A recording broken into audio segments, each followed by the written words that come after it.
Welcome to this video I call Gear Up Landings for Air Traffic Controllers with two case studies. I'm going to make an offer, in effect, to the FAA and to controllers at the end of this video. And at the end of this video, there will be, in effect, an optional quick flight in the flight simulator where I replicate one of the landings to the extent practical that we're going to discuss as one of these two case studies. So let's get started. Before we jump directly into the two case studies, what I'd like to do is show you a sample of a variety of aircraft pilot operating handbooks. They go by different names, so Aircraft Flight Manual, Aircraft Information Manual, Pilot Operating Handbook. I'm just going to loosely call them all pilot operating handbooks for our purposes. The standardized version of POHs is such that Section 3 is about emergency procedures. And I'm just going to show you kind of a quick sample. I've looked at dozens of these for a variety of emergencies. I just want you to get some sense of what you find in terms of commonalities and differences if you go through a variety of these. This particular one is from the early 1980s. That doesn't particularly matter, other than the thinking has changed a little bit on some things. And this one's for a Beechcraft Bonanza 36 or an A36. Okay, so under landing emergencies, landing gear retracted, it says with power, because this is not a engine failure situation. By the way, if it's an engine failure situation, you'll notice, like for landing without power, if you have to make an engine failure landing, number 6, landing gear down or up depending on terrain. So sometimes it's actually best to land gear up. That's not the focus of this particular video. So if you do have a problem with the landing gear, you can't not get the gear down. So you're normally going to still have power, okay? So choose a firm sod or a foamed runway. I will note that the thinking has changed on this a little bit. My own personal preference, I would just choose a non-foamed paved runway. The idea of foaming the runway was originally about reducing sparks to reduce the risk of fire.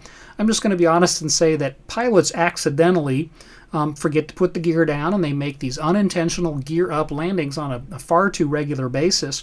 When you do, there are a few sparks. As far as I can tell, there is essentially never, ever, ever a fire, okay, especially in a GA airplane. Certainly by the time you get into jets and things where the touchdown speeds are far higher, on occasion you get some flames, but that's a very different situation. So just land on a paved runway. You can choose firm sod, and that's fine. Obviously, if you're landing on something like dirt with grass, which is what sod is, you're reducing the risk of sparks, reducing the risk of fire. However, there is a slight increased risk, depending on the terrain, that it might dig in and bring the airplane to a sudden stop or even flip the aircraft, and that adds a huge amount of risk. So if it was my butt in an airplane, anything like this, I would just choose a paved runway. I wouldn't bother foaming it. That's me. Other pilots can make other decisions. This was the thinking in the early 1980s. Make a normal approach using flaps as necessary. So I want to emphasize something here right off the bat. Just make a normal approach. Don't do anything screwy. Don't do anything abnormal. If you do that, you start to add risk when this is really, quite frankly, a nothing burger. Now, I know there's some stress, there's some drama, there's some sparks, there's some scrapey noises, but just do everything normal, and that's the best way to approach this. Use flaps as necessary. For me, in any airplane, I would use just normal landing flaps for the landing. For most airplanes, you're going to damage the flaps if you do so, but you know what? The insurance company can pay that bill. I want to touch down a bit slower by having the flaps in the normal spot.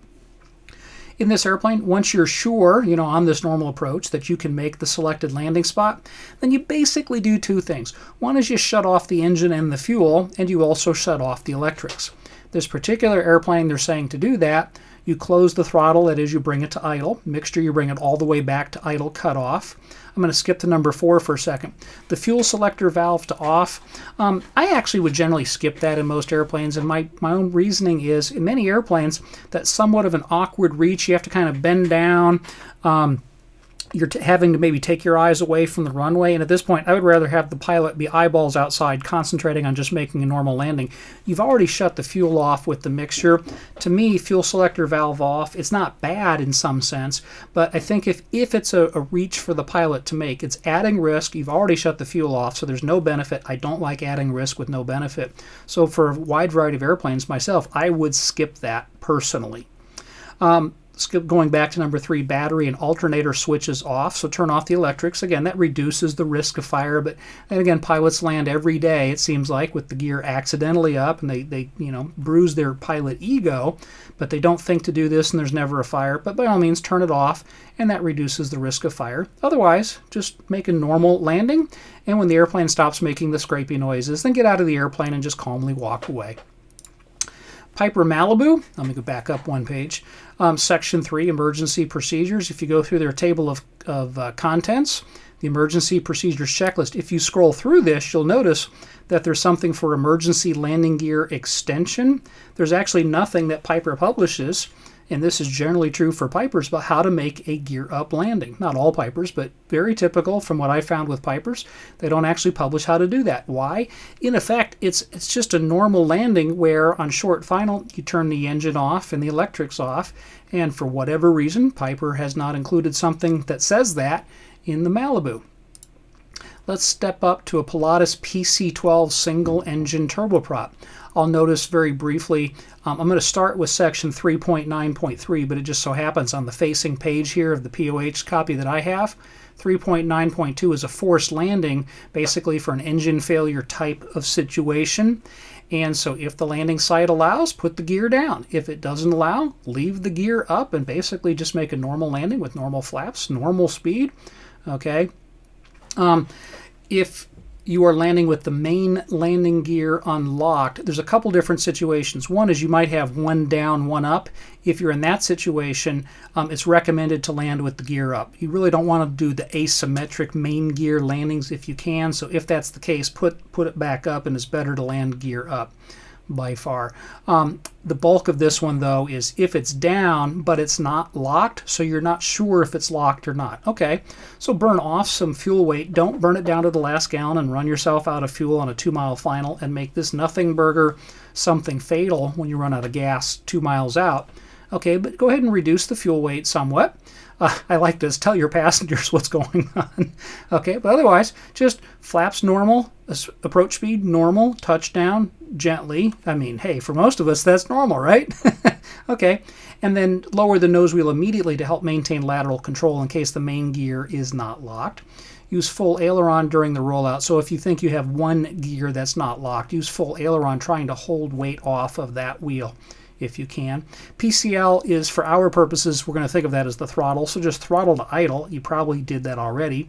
Condition lever, for our purposes, think of that as the mixture. That's not what it is in a turboprop, but just think of this as throttle and mixture. So just idle, cut off, turn off the electrics, so you use the master power switch in a Pilatus. When the airplane comes to a stop, go ahead and get out. Don't try to taxi it until you are sure what's going on. It's a shame if you land and the thing seems fine, you come to a stop, everything's safe, then you go, okay, I think we're going to taxi off to the ramp, and then the gear collapses when you put some side load on it. That'd be a real shame. You're not going to injure anybody, but that's embarrassing. All right, if the nose gear is unlocked or even up, okay, tell your passengers, normal, normal, normal, and then just keep the nose high so you end up eventually just full back yoke. Okay, hold the nose off as long as you can, and after you've touched down, then shut the engine off, electrics off, okay, and evacuate the airplane after it stops making the scrapey noises. Landing with the gear up, so for whatever reason the gear is stuck up.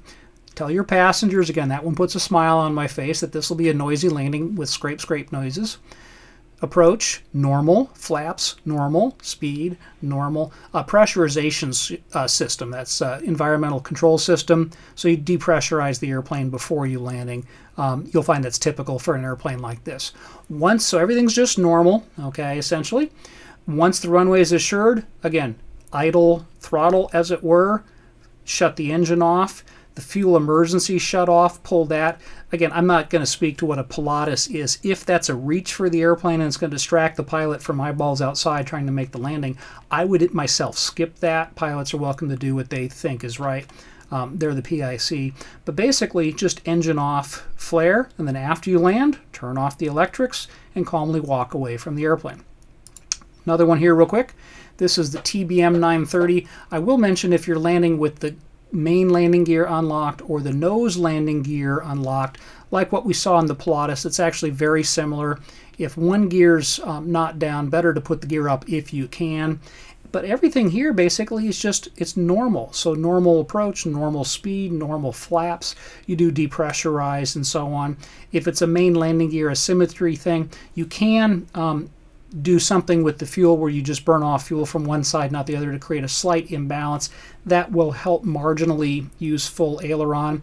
But otherwise, you come in and then the engine and the electrics go off. Nose landing gear, you can move a passenger or two to the rear if you want. And again, that's going to help marginally, but otherwise, normal, normal, normal, but then hold the nose off, shut the engine off. Okay, here it's just a single action with the throttle to the cutoff position in the 930, but just normal, touch down as slow as you can with the elevator at the full nose up position. Crash lever is just the quick way to shut off all the electrics in one move. So do that, and then just calmly walk away from the airplane. If you're going to land the TBM 930 with the gear up, final approach, normal flaps, normal speed, depressurize. You've seen that in the Pilatus.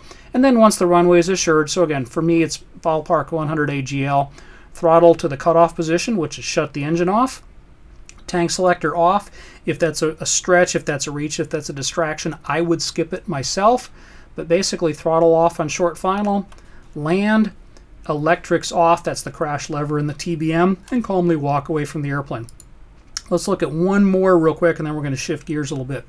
This is for a Piper PA-23 Aztec F. This particular POH comes from the late 1970s. And what I'm interested in here is the gear up landing on the lower right. I'm going to pick on this one a little bit. So this one says basically normal checklist, just do everything normal, except if you're sure that the gear is up for whatever reason, put the selector itself in the up position. But just everything normal except for that. Make a normal approach with power. Close throttles before touchdown. It doesn't say how long before touchdown, but again, it's when the runway is assured, but you also don't want to muck this up. It then says turn off the master and magneto switches, and to my mind, there's a glaring omission here, and that is the mixture.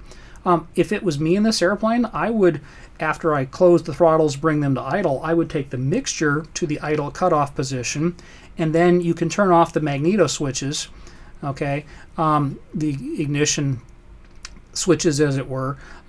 The master, I'll come back to that in a second, but to the extent that it's listed here, the master is going to turn off the electrical system except for the magneto switches. Turn off the fuel valves. Again, to me, that's optional. I can't speak to what it's like in the Aztec, but if that's going to be awkward, if that's going to be a distraction to the pilot, I would skip that. Touchdown at minimum speed. And then it says, if time permits, use the starter to position props parallel with the wings. So let me shift gears here a little bit and tell you what happens to the engine and the propellers in a gear-up landing. For most aircraft, again, there can be some exceptions.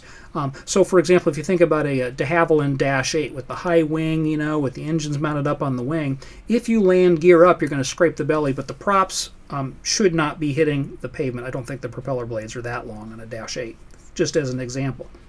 Okay, but in almost all airplanes with retractable gear, if you land with the wheels up, because they're stuck up due to some mechanical defect, what's going to happen is you're going to strike the propeller blades on the pavement. And when you do, whether the engine is rotating or not, certainly if it's moving or if it's got power, even if it's just windmilling, that stress on the propeller blades puts a lot of stress on really the crankshaft of the engine, and you do not want to have an airplane engine with a questionable crankshaft. So this leads to a complete engine tear down and inspection, and that's kind of expensive.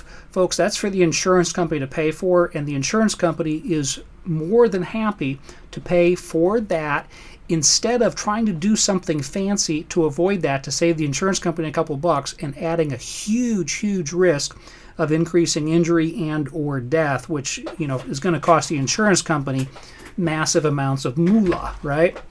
So this one here says, if time permits, use the starter to position the props parallel with the wings. An Aztec like this has 2 propeller blades, and you can feather the prop so the engine really should not be windmilling in any meaningful way.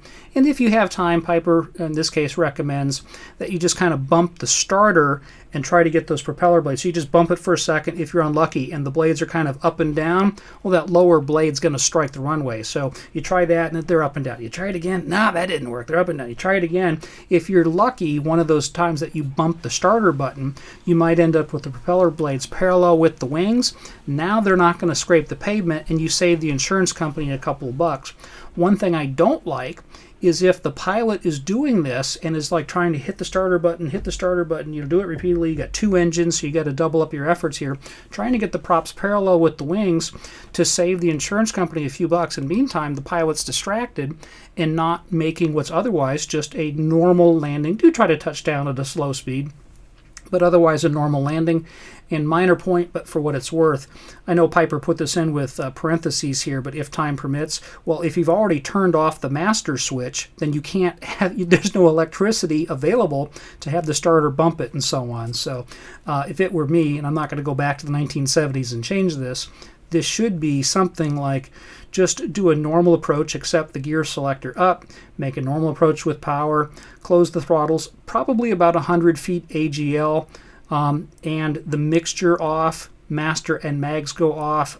I would skip the fuel valves, but if the pilot is capable of doing that, that's fine. Just make basically a normal touchdown, you know, as slow as you can without going screwy about it, and I would skip that entirely. All right. Let's switch gears, and we're going to watch an Aztec like the one we just saw make a gear up landing at Daytona. I'm not going to play the full video for the sake of time. We're going to watch a couple parts of it, so let's start with about the first 40 seconds or so. Aztec 229er Delta Sierra, we're going to declare an emergency. Our gear will not come down, requesting the speedway hold. 229er Delta Sierra, cancel your landing clearance, climb maintain 1000, and overfly 7 left at 1000. We'll check the gear for you right now. 9 Delta Sierra, we know it's not down. 9 Delta Sierra, roger. There's traffic landing runway 16.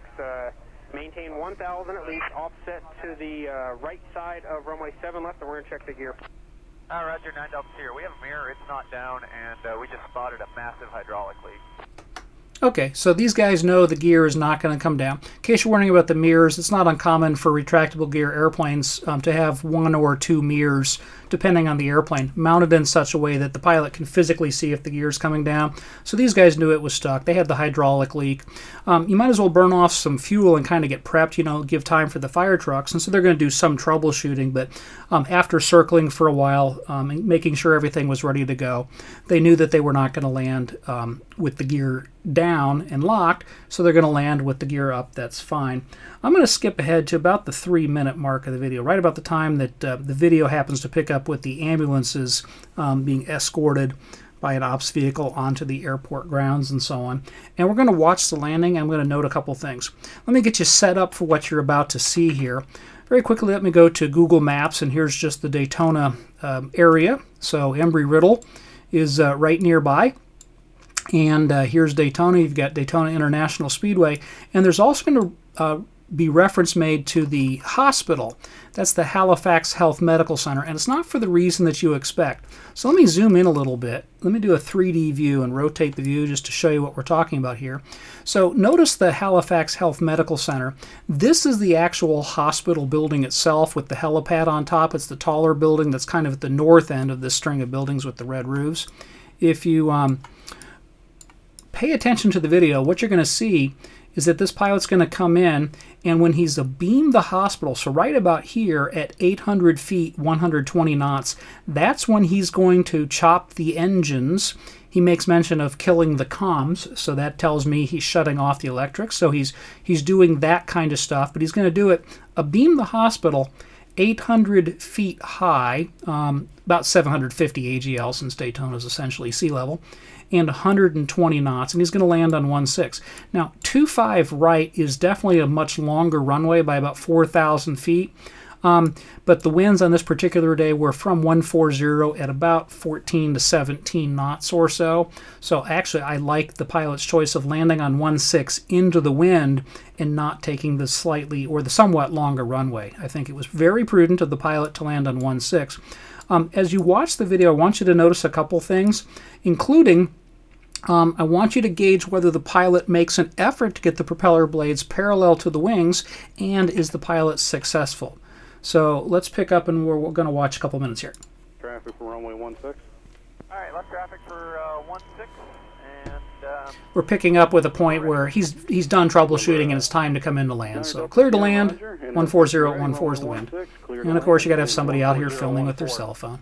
clear to land. The obligatory TV news helicopter. Quite a bit, and our plan is going to be to cross pretty much right around the hospital. We're going to cross that at 120 knots, 800 feet.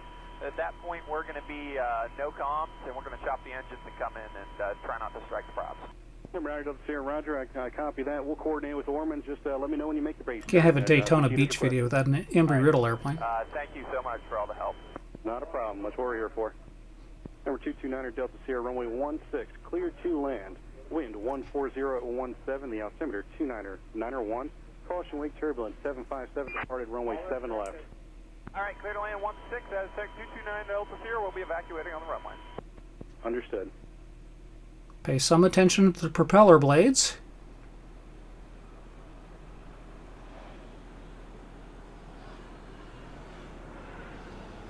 This left one right now is just rotating on its own, so even if he'd been successful, it's rotating on its own in the feathered position. He's going to end up striking it anyway. That's one reason I say just skip that whole thing about trying to get him parallel to the wings. We're doing it. And then you tell me if this is a good landing or not.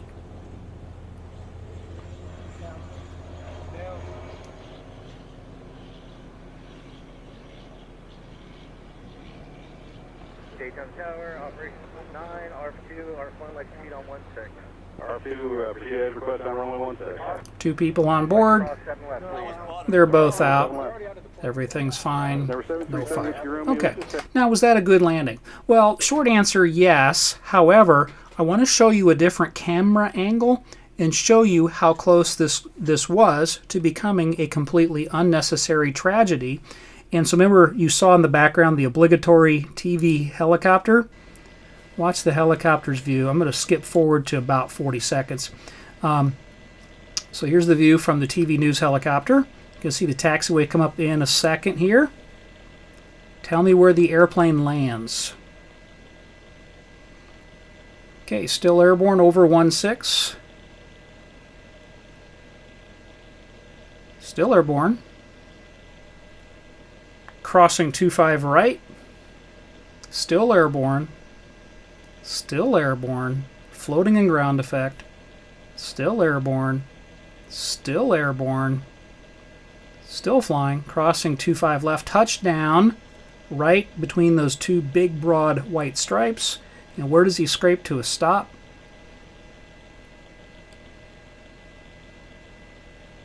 Now y'all are very smart. Where is that on runway 16? Okay? Y'all are very smart. The pilot flew past 25 right, past 25 left, touched down here, and scraped to a stop all the way down here. Folks, the touchdown was way down here at the far end of the runway.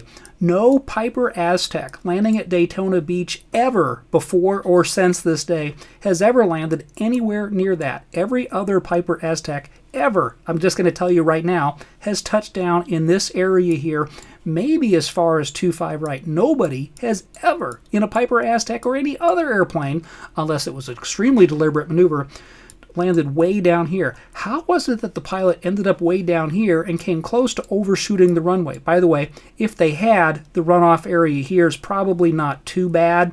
Okay, if they'd overshot it more significantly, then they're off the airport boundary and into the trees, and we have a tragedy. But how did they end up doing that? It's because the pilot did not make a normal approach. The pilot, when abeam the hospital, somewhere about here at 800 feet, okay, that's when they chopped the engines, and they came in way too high, way too fast, and so they floated, finally touched down. This could have been tragic. I want to talk at the end of the video about how we can possibly avoid stuff like this. Let's switch gears a little bit more, and we're going to watch a separate YouTube video. This one comes from this year. By sheer coincidence, it's also involving a Piper, and this is a Piper Malibu. This particular one, in February of 2020, took off from Idaho Falls, was coming into the San Francisco Bay Area, ended up at the end of the flight going into San Jose International. They burned fuel, which is good. They asked the fire trucks to spray foam over the runway to reduce the possibility of the aircraft catching fire. I'm going to skip forward again to save time. You're welcome to watch the entire 8.5-minute video on your own if you so choose. I'm going to pick up at about the 43-second mark here. Time lapse, so they held down here by San Jose for a while. They came over here for a while, came back to San Jose, just to get you set up for what's going to happen. Here's some of the communications. Malibu at 4 Lima Alpha. San Jose International advises they have emergency services better equipped to handle a gear-up landing, but the option is yours for whether you want to land here or there. Other choice? Here or San Jose International, 3 miles west of your position. Yeah, they just sent us over here because they didn't want us to close the runway. 304 Lima Way. I'm going to pause here for a second. Did that really happen? San Jose said, go somewhere else. We don't want you to close our runway. I don't like that. The pilot's the PIC. I can't vouch for what was said. I'm not going to harp on this, but we'll pick up again. They just changed their mind and called us. The San Jose Fire Department called us. I would love to go over to the bigger one, 304 Lima Alpha. And now before Lima Alpha, Roger. Stand by. San Jose Tower up 2. Up to San Jose. IT with fire is requesting any updates for ETA and fuel on board. I have no update yet. Roger, that's it. The audio timing is not going to match the track right now, so don't read too much into that. Tower 304 Lima Alpha, we're going to have to belly land it. Malibu 304 Lima Alpha, Roger. And are you inbound for landing now, or did you want to continue burning some more fuel? We got... I'm going to pause here for a second. We got 10 gallons left. Let me ask controllers, how much is that in time right now? And most controllers are going to go, I have no idea how much time that is for a Malibu. I'm going to say that at kind of takeoff and climb power settings, that's about a half hour of fuel. If you're just going to do minimum fuel burn for holding, that's about an hour. So this is probably about 45 minutes. To my mind, I would never, ever want to have an airplane touchdown with less than 30 minutes of fuel. There is no benefit to trying to burn it down to the last gallon or so. Again, it's not going to catch fire anyway. If you are trying to burn the fuel down and you misjudge it a little bit, or for some reason, just as you're maneuvering for landing, the fuel is uncovered from the fuel tank pickup point or something, and the engine sputters, you might end up on a 2-mile final running the thing out of gas, and now we're crashing into a neighborhood somewhere, rather than landing with an hour or so of fuel on board at 45 minutes when there's no risk of fire anyway. So I don't like burning it off on the fuel down too low. So I wish we'd had a little bit more about this earlier. I will say that it's possible that ATC had discussed this with the pilot earlier, but I don't think so. I'm going to continue on. Got 10 gallons left, so we're just going to come around and inbound. Listen to the pilot's voice, by the way, and see if you can tell when a new voice comes on the frequency. Wind calm, 30 left, clear to land. 304 Lima Alpha. Hey, can we get this 304 Lima Alpha? Can we get some foam on the runway? 4 Lima Alpha, Roger. We can pass that along. We'll circle till you let us know what they say. To my mind, we are starting to get low on gas, and now we have kind of this last-minute decision to put foam on the runway, and they're going to circle. They did not run out of gas. I don't want to pretend that they did. But I think that it's kind of late in the game to be doing this. So maybe one of the things we should be thinking about is going through a checklist with pilots in advance to go over some things with them, including whether or not they want the runway foamed in an earlier time, and decide upon the fuel state of the aircraft with the pilot so that once they're down to and it's up to them, but probably about 45 minutes, give or take. I would really hate to see somebody land with less than 30 minutes of fuel. At that point, you know, that's when they're coming in. We're not doing any last second stuff. I'm going to skip forward at this point to the actual landing, and this will come from the helicopter. Again, you're welcome to watch the whole video. So here's the view from the obligatory TV newscopter. I want you to watch. I want you to pay attention to a couple of things, including if you can figure out when the pilot shuts the engine off. And I'm going to ask you whether this was a good landing or not. Remember, the runway has been foamed. They foamed about 1,000 feet of runway by this point. 080 at 34 Lima Alpha. And for all the responding emergency vehicles, this is the aircraft short final over the freeway. Yeah, ground Alaska 329. 329, stand by.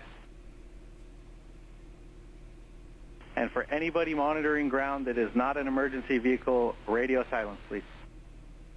Ops 1 and company, proceed on to runway 30 left. Proceed on to 30 left, Ops 1 and company. Engine 20 Bravo, you can cross to proceed to the aircraft. All responding emergency vehicles, you can proceed I'm going to directly give it a few more seconds so that you can watch all 4 people get out of the airplane. And again, I repeat, for all the emergency Except for the one guy who's going back in. But again, there's no risk of fire at this point. I want to go back, though, and I want to show you something that you may or may not have missed. So let me stop it right about here. You see the engine still rotating? I think he's probably shut it off at this point, but I don't know. If he had, it's still going to be windmilling, so you really can't tell. I do like that he doesn't overshoot, but did you notice he missed the foam entirely? But there's something else you may or may not have noticed. I want you to notice the angle of attack of the airplane and what the pilot does, because really the touchdown itself is not normal, and it frankly was very bad. So let me run this in kind of slow motion. And I'm going to mute it for a second so that the audio is not playing kind of distorted. But watch as he comes in and lands. He holds it abnormally high and abnormally slow, so he's probably 5, maybe 10 feet off, and then right about here he probably stalls, and look at the actual landing. It's like he's hitting the horizontal stabilizer and the right wingtip first, and he's going to slap the runway. Bam! That was a very hard landing. In effect, what's happened with the Aztec at Daytona Beach and with this Malibu here at San Jose is both pilots, in effect, they tried a little extra hard. Okay, and in the Aztec, he really brought it in with too much energy, was too high, too fast, and that could have been tragic. This pilot really tried to make the touchdown so slow, and he held it off too high, and this could have been bad if he'd been a couple feet higher. Okay, this could have also ended tragically. So I know in both of these, you know, you play these to the end and you see people get out and everybody goes, oh, good job, and so on, because we've got the video from the obligatory news helicopter. I actually think in these two, we kind of dodged a bit of a bullet and so on. Let me go to one more YouTube video. I'm going to unmute. And this is a channel called AvWeb. The speaker is a guy named Paul Bertorelli, who was very highly respected. I very highly respect Paul Bertorelli. He'll talk briefly about that Malibu accident in a second, but let's watch what he says. This was early 2020, and there were 3 accidents that he talks about. A staple of local news outlets equipped with gyro-stabilized camera copters, but it's rare to see one caught from 3 views, as this one was at San Jose, California, on Friday, February 27, 2020. That's a Piper Mirage that had departed Idaho, intending to land at Reed Hillview. When the landing gear wouldn't extend, the pilot diverted to San Jose. He asked the crash fire rescue crew to foam the runway. There are some takeaways from these videos. First, gear up landings may dent the metal, but they're rarely fatal. Fly a normal approach at normal speeds with a normal touchdown. Flare just as you would as if the wheels were down. Use normal flap settings because even though they may get trashed, full flaps slow the touchdown speed. As is obvious, another view of the same landing. Got too slow. Bam! That was a hard landing. Or stalled the airplane from 5 feet. It rolls to the right before touchdown. Fire is rare in light aircraft gear-up landings, although not in heavier airplanes like this Citation that landed Daytona gear up at again. Daytona Beach on February 20th. The foam came after the fact. If you ask for the foam, it doesn't do any good if you miss it, so adjust the approach accordingly. Without landing gear, the airplane will float more, and you'll need to take that into account. And just to add a textbook perfect gear-up landing, here's one that occurred 2 days later on Monday, March 2nd, 2020 at Goodyear Airport in Phoenix. That's a Grob 120 used by Lufthansa for flight upset training. It's a carbon fiber airplane, so no sparks. Notice how the pilot deftly handles the inevitable float due to lack of drag from the landing gear that's stuck in the wells. You kind of have to figure out the right speed on the fly because, well, we don't exactly practice gear-up landings. The pilot nails the flare and touches down right on the center line. If you had a video resume, you'd put this one right at the top. Crash, fire, and rescue arrive just as the pilots clear the aircraft. Worth noting here is that people who worry about the prop shattering and hurling shrapnel into the cockpit should look closely. This never happens. What does happen is the soft aluminum prop bends back, as this one clearly did. No shattering. For more on gear-up landings, see the AvWeb video linked in the description. I'd like to leave you with the impression that gear-up landings really are nothing burgers. Yeah, it's going to make some scrapey noises and you got to do a couple things, but really they're just nothing burgers unless you make them worse. And so I'd like to make, in effect, kind of a small offer. You just saw the landing there in Goodyear, Arizona with the Grob 120A. Okay, this is the POH for a Grob 120A. So by the way, if you're having trouble getting the gear down, here's some things you can do. But if you have to land with the gear up, the cockpit, secure loose items while you're burning off fuel, presumably. Seat belts, have them tight and locked in this particular airplane. Flaps, that's just normal. Approach speed, normal.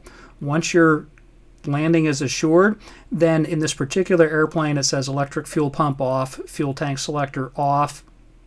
I'm not quite sure why it has the pound sign there. Mixture to lean cut off, so you're just shutting off the engine with the fuel, shutting off the magnetos or the ignition, turning off the electrics, and then just make a normal touchdown and so on, and that's the way to do it. One of the points that I'd like to make is that there's something we currently do not do. During that time, maybe a half hour or an hour, when a pilot is circling and they're burning off fuel and maybe doing some troubleshooting, if it looks like there's a good chance that they're going to make a gear-up landing, I would actually like to see the FAA create a standardized gear-up landing preparation checklist that the controllers will use with the pilot. So we can kind of amalgamate the principles, have the pilot look at the checklist that's applicable for their airplane, whether it's a Bonanza or a Malibu or a Grob 120, and we can make any alterations, but we just emphasize, unless there's something else that's a little bit different, just do everything normal, get loose items secured, make sure the seat belts are tight, for all the passengers involved and so on. Just make a normal landing somewhere about 100 feet so you don't do like the Aztec did in Daytona. That's where you just shut off the engine. You shut off the electrics as appropriate for the airplane and just make a normal landing. Don't stall at 10 feet up and so on. And that's the thing I'd like to do. So I have two kind of things. Number one, I'd like to recommend that the FAA create kind of a standardized checklist that can be modified with the pilot's approval based on their particular aircraft if there's anything particular for them to do. Number two, I will note that my contact information as I film this is currently on the zid.goodkarma.net website. And in the meantime, if any controller has a pilot who's in this situation, they're burning off fuel for an hour, I'm actually perfectly fine with getting in touch with me. The instructions are on the website. Get in touch with me, and if you can reach me, again, there's no guarantee that I'm not busy, but if you get in touch with me, I'm actually happy to just chat with the pilot and make sure that they're just going to do a normal landing and not botch this. I'll be a little more diplomatic than using the word botch, but that's the idea. So effectively that concludes the video. However, if you'd like to stick around for a few more minutes, we're going to basically replicate that Aztec landing in Daytona Beach in the flight simulator. Before we do, I'm very quickly going to look at the POH for a G58 Baron, which is what the simulator has. So the simulator version should fly essentially the same as what the POH recommends. We are in a Bonanza. There's no Aztec in the simulator. But let's note this. So the checklist for the G58 says for a gear up landing, if possible, choose firm sod. And that's fine. Again, myself, I would take a paved runway. Cowl flaps closed. Cowl flaps are just flaps that have to do with the cooling of the engine. That's not a safety item that saves the insurance company like $4 on repair bills. So you go ahead and close them, but if for some reason you don't, it's not a big deal. And you could do that early. Wing flaps as desired. I will do this particular landing with the flaps up. The reason I'm going to do that is because we're going to replicate what the Aztec did. We're going to chop the power 800 feet at about 120 knots, abeam the hospital. I'm going to turn off the engine and the electrics. When I do turn off the electrics, the flaps will not be going down, so I'm just going to leave them up for our purposes here. But wing flaps as desired, so I'm just choosing to leave them up. In a real-world landing, I would prefer to leave them closed, but I'm replicating the landing of that Aztec. So engines off by throttles closed, fuel selectors off. I'm going to skip that, particularly in the sim. I'd have to manipulate the camera, go heads down, and it's a little tricky to do. So mixture to cut off, magnetos off, the electrics with the alternators and batteries off, and then just make a normal landing and so on. By the way, note, Beechcraft says, the gear up landing procedures are based on the best available information. No actual tests have been conducted. I will take advantage of one other thing before we hop in the sim. It just so happens on the facing page here in the PDF version, they do have the emergency procedure in case you have dual engine failure for some reason in the Baron. Okay, and so an emergency glide, you feather the propellers. Flaps, you leave them up. Notice I'll be leaving the flaps up as I mentioned. Landing gear up, we're going to leave it up because we're doing an intentional gear up landing for demonstration purposes. So happens in the Baron, best glide speed is 115 knots. I'm going to do 120 knots. And so we're actually at about best glide speed. Remember that Aztec went too far. The Aztec does not have a published best glide speed that I could find, but based on comparing other things and based on my own information, I'm guessing that the best glide speed for an Aztec F is probably about 105, 110 knots. So when they were coming in at 120, they were actually close to best glide speed, and that's one reason why the pilot, without realizing it, probably just about overflew the runway.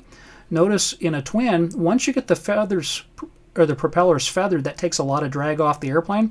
So you get the props feathered, you leave the flaps up, the gear up, it'll actually glide fairly well, and you would go about 2 nautical miles for each 1,000 feet of altitude. Let me go back to this real quick. I'm going to show you something. Okay, so remember this guy shuts the engines off at ballpark 750 feet AGL when he's abeam the hospital. So abeam the hospital is going to be roughly here. I'm going to measure the distance to where he actually touched down. 750 feet AGL later, so right about there. Okay, just over a mile and a half statute, so that's right about a mile and a half nautical. That is in effect the expected touchdown point based on the published numbers, and that's why an Aztec, even though it's going to perform slightly differently than a Baron, touched down about there. So let's hop in the sim. And I've got the airplane already set up. We're going to take off on runway 34 at Daytona. So this is about where the Aztec ended up. The goal is, or the plan is to take off to the north. I'll kind of offset to the right a little bit. We're going to go a few miles to the north, somewhere over here, and then we'll turn around and we'll come back in to land. I will note that you can actually just already make out the taller building that's the hospital. So when I'm abeam the hospital at 800 feet, I'm going to use 130 knots just because the Baron flies about 10 knots faster than the Aztec. Now, full disclosure, I'm not running any wind. The Aztec in the real world at Daytona had some wind, but I want to show you kind of how close this came to being a much worse situation. So let's hop back in the airplane. I've got the comm set so tower's not going to bark at us. I've got the views set the way I want. Flaps, will leave them down 1 notch. The blue light is illuminated as if it's the approach, but that's the same takeoff setting in this airplane. I've got the trim set where I want. Pitot heat is on. Take the parking brake off. Let's go fly. I will note that I will use the autopilot as we're setting up for the landing. And the reason I'm going to do that is that way I can try to hit this as exactly as possible, abeam the hospital 800 MSL at 130 knots. So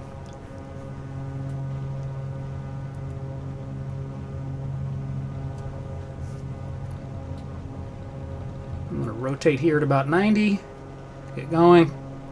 We're out of usable runway. Gear coming up. I'm just going to let it continue to accelerate. I'll bank right slightly to offset slightly so that you can see the hospital is the largest and tallest of these kind of red roofed buildings over here. Bring the flaps up. I'm going to go ahead and turn the autopilot on with the Z key. I'm going to put it in heading mode so it steers us to the heading that's in the bug, which is essentially due north. I'm going to hit altitude as we come up at 800 feet, sort of violently leveling us off at 800, and I'm going to bring the throttle back to about 130 knots. And to turn the airplane, I'm going to use the button that I have on my yoke that is used to map the heading bug. So let's just go out to about a 345 or so now that we're past the hospital, and we're just going to go out a few miles and get set up. Meantime, a quick sort of rehearsal for what we're going to do. The fuel selectors are down here on the floor, and that's one reason why I'm talking about, and again, this will vary airplane to airplane, but typically the fuel selectors are not in a what we might style an ergonomic location. So that's one reason why I don't want to be like heads down trying to fiddle with these things when we're already going to shut the engines off using the mixture controls. For what it's worth, while we have a few seconds here as we're going out, the cowl flaps, if you look at the underside of the engine and I kind of zoom in, this is where the cooling air basically is exiting from the engine, and you see this little plate here, the cowl flap is closed, which is how you would run the engine if you're in effect trying to keep it warm or you're not trying to have excessive cooling, and you don't want this thing sticking out for a lot of excess drag. I'm going to take the right cowl flap control and just put it all the way down for a second, and you can see that this flap has opened, so there's more cooling air able to work through the engine compartment, but it adds more drag. So typically in cruise, you put the cowl flap up, you have less drag. For the gear up landing, you're again saving the insurance company the bill for that. I bet they're going to have to pay it anyway, so I don't really care to go heads down and fiddle with the cowl flaps in this particular landing and distract myself from flying the airplane. Okay, so what we will be doing is throttles to idle, mixture to idle cutoff. The mags will go off, those are down here.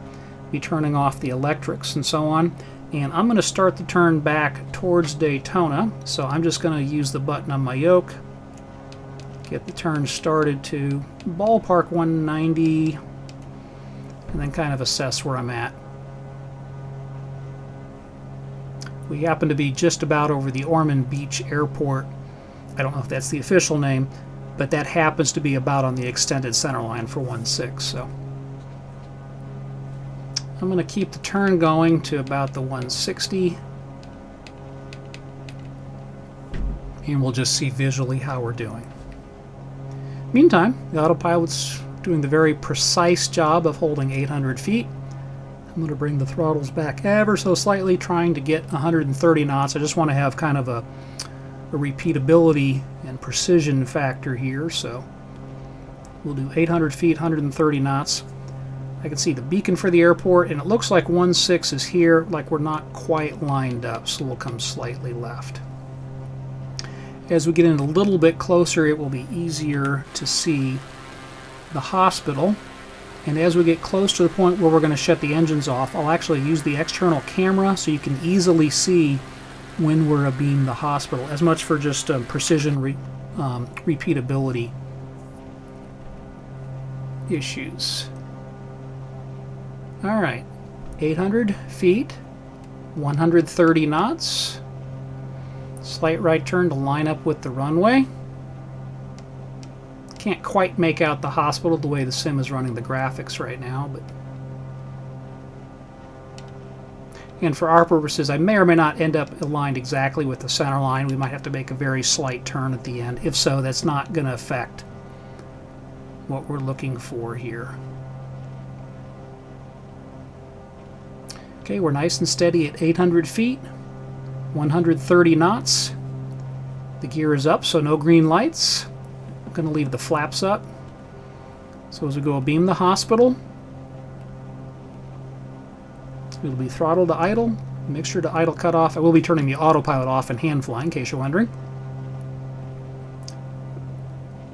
And the magnetos and the electrics will be coming off. I'm going to turn maybe 2 degrees right, switch to the external camera, and try to visually acquire the hospital.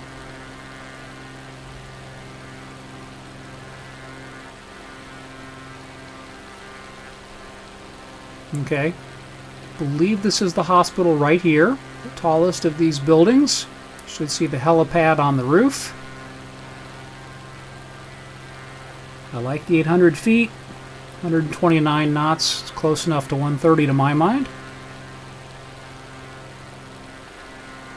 Positive identification on the hospital. Oops, let's move the camera the other way.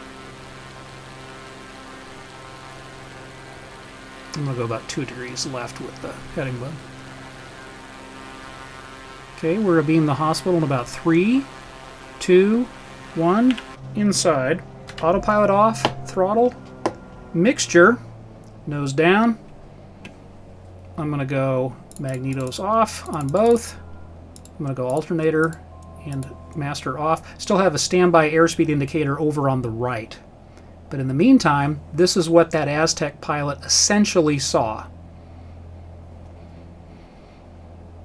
Still flying, still flying, still flying. Boy, this is going to be long. Still flying, still flying. Any effort to bump the props is a real distraction at this point. Still flying, still flying, still flying. There's 2.5 left. I'm going just a tad longer than they did with the Aztec, and now we touch down.